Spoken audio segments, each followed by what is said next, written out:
Hello everyone, welcome to Barca News. It is February 19th, 2025, and Alexander Isak's shocking price has been revealed. Also, Barcelona met today with Jules Kounde's agent at the Barcelona offices.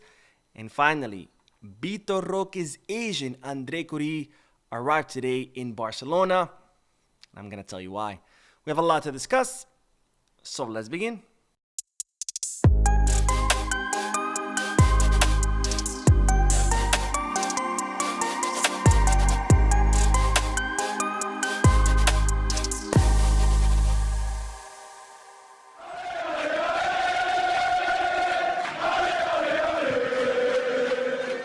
Hello everyone, welcome to the channel. My name is Mo and we'll begin with the news that Alexander Isak's huge price has been revealed. Now Barcelona have been in the market for center forwards, for strikers who can replace Robert Lewandowski, who's not getting any younger, and of course considered several names including Erling Haaland, who has renewed with Manchester City, Marmoush, who's got signed by Manchester City, amongst other names. And one of them was, of course, Alexander Isak, the 25-year-old center forward who currently plays for Newcastle, who's been having spectacular time in the Premier League. In fact, this season alone, he has scored 19 goals and provided 5 assists so far.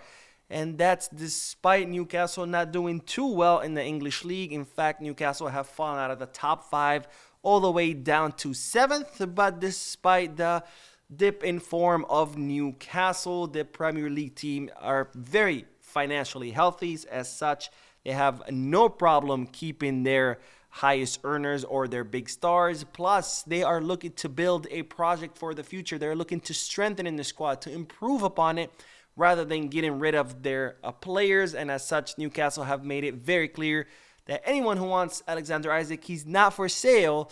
And the only way you can take him is for paying at least 120 million euros. So if you don't have 120 million euros, you cannot have Alexander Isak, because Newcastle do not want to part ways with the player. And this, of course, puts him completely out of range for Barcelona, because there's no way that Barcelona could afford 120 million euros. Which means that the club will have to continue looking for more affordable options in the summer and transfer market. And of course, I do ask you guys, who do you think Barcelona should sign for the center forward position?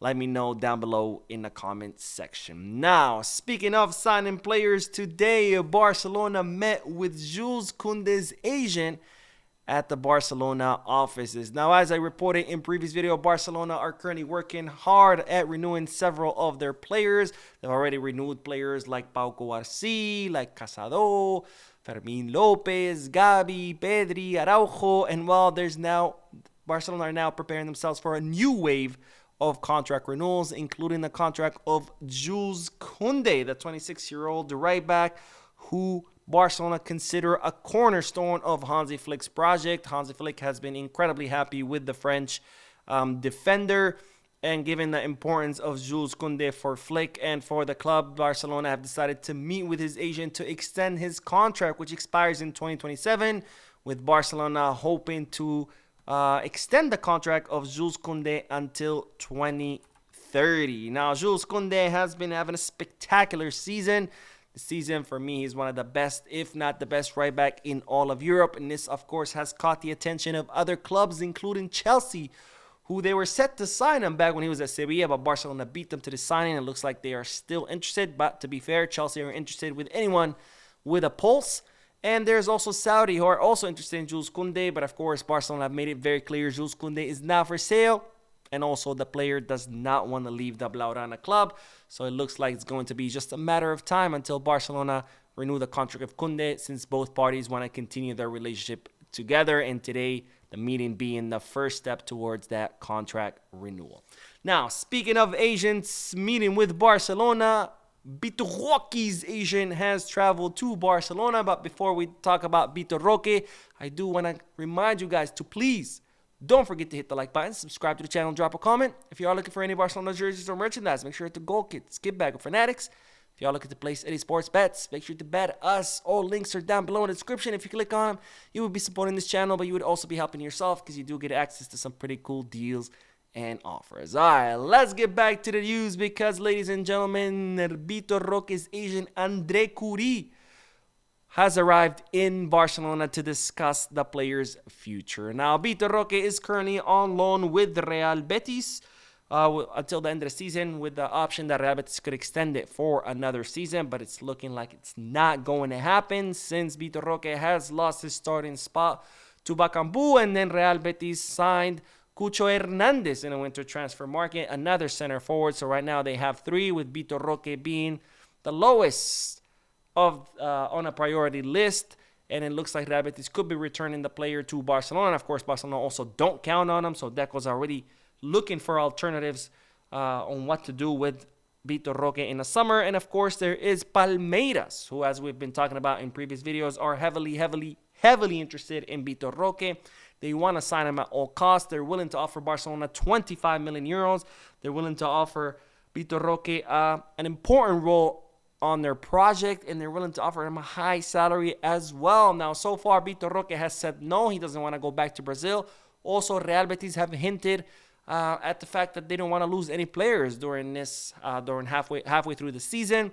So it was looking like, it's a done deal. He wasn't going to Palmeiras, but today, Andre Kounde, Vitor Roque's agent, was spotted in the city of Barcelona. He arrived at the office of Barcelona to discuss the plans or the future of the player. We don't know what the discussion was exactly, but there could be a chance that Vitor Roque might leave because, yes, Vitor Roque doesn't want to go back to Brazil, but here are his two options.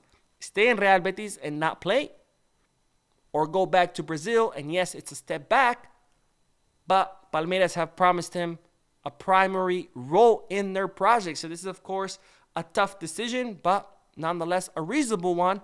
Because, again, no minutes versus minutes. Even if it's a step back, I think minutes beat or trump no minutes.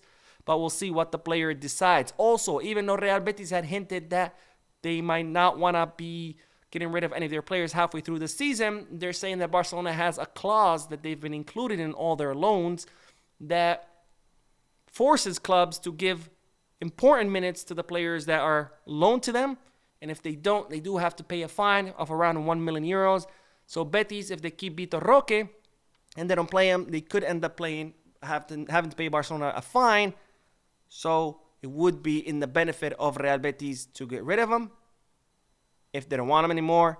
And it could be in the benefit of Vitor Roque to go to Brazil to get more minutes. And then, of course, Barcelona are the biggest winners here because they don't count on him. They want to get rid of him. And 25 million euros out of 30 million euros that Barcelona paid, it's not too bad, having only lost 5 million euros on this failed signing. Anyways, let's end this video with the news regarding Lamine Yamal, because he gave an interview. During this interview, he talked about a myriad of topics, and one of the topics was the offers that Barcelona had received for him, including that reported PSG offer worth 250 million euros. And this is what Lamine Yamal had to say. They don't reach me, but if they had reached someone around me, they wouldn't have told me. First and foremost, because I have a contract, and then because I think it was unfeasible for me to go to another club. It's the only club I've been to apart from La Torreta, which was the team where I started. But yes, I owe everything to Barca. In the end, it's where I've grown up. At La Masia, I was there from the age of 12 and from the age of 7 playing for Barca. So there you have it, folks. Lamine Yamal hasn't heard about any of the offers, doesn't care about any of the offers. Why? Because he wants Barca and Barca only. It's his home. It's where he grew up. And this is why it's very important to promote academy players. Not only it's financially very feasible because they didn't cost you anything. Also, La Masia, best academy in the world. So not only are you getting players for free, but you're also getting players who are really good, because this is what the academy does, forms really good players. And finally, this is why. Because these players love the club and will give you a commitment and sacrifice that players from other clubs who come to Barcelona are not going to give you, Because at the end of the day, this club is these players' home. They literally live at La Masia. They don't just train there. They sleep there. They eat there. They go to class there. They do their homework there. They make friends there. They train there. They do everything there. So it becomes their home. And this is why you see the love, the dedication, the sacrifice of these players when it comes to Barcelona, because it literally is their home, or at least was their home as they were growing up. This is why you see the likes of Gabi, Fermin, just leaving it all on the field, because they love the club like no one else does. Anyways, that is all the news for this video. I did do the podcast earlier today. If you haven't seen it yet, make sure to check it out. Don't forget to hit the like button, subscribe to the channel, drop a comment, and as always, Visca Barça.